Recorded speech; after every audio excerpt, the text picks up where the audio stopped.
Computers are not capable of thinking like human beings. What a human being does is different in kind than what a computer does. A computer at its core is physical, and the human mind has an immaterial element that is at the basis of human thinking. Every computer is merely physical. It's made of physical parts. It has a circuit board, it has wires, it has plastic, and it has many other physical elements. It runs off of electricity, which is also physical. It does not have an immaterial element. This is a point that everybody agrees with.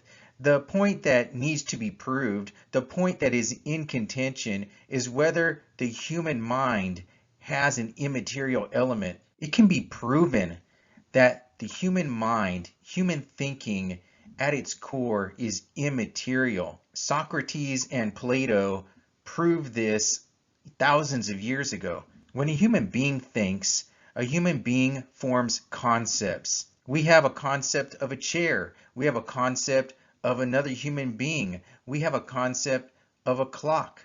The concept is that by which we know these objects. The concept is that element that is immaterial.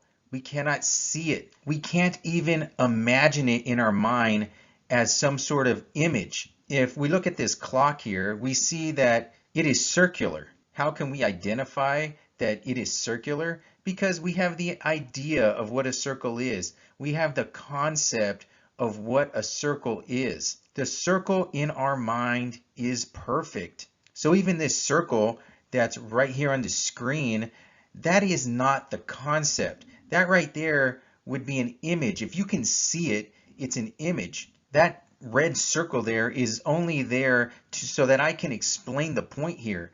You are using that concept that you have in your mind in order to identify the circles that you see in the world. That concept that you have in your mind of a circle is perfect. You do not encounter perfect circles in the world. Every circle that you encounter in the world, it is flawed somehow. Even the circle that is involved with this clock, it is flawed.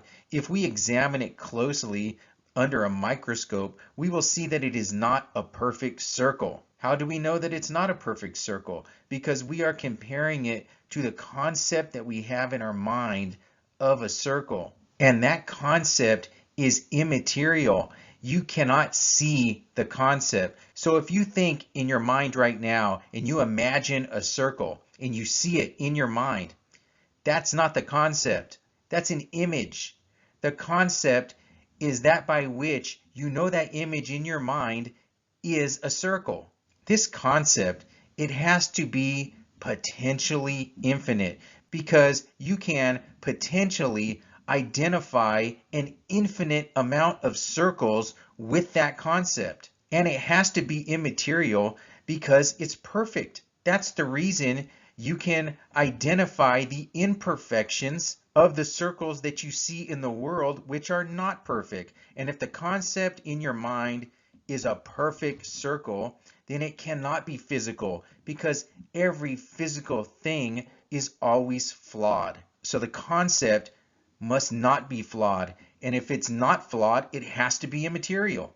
This goes for any concept that you have. All concepts are immaterial. This is the basis of human thinking. This is what computers cannot do and will never be able to do. Because forming a concept involves understanding something. When I form a concept of a clock, a proper concept of a clock, I understand what a clock is. Human beings have concepts of justice, of work, of labor. If we have the proper idea or concept of those things, we understand what those things are. Artificial intelligence will never be able to understand what those things are because that understanding involves immaterial realities.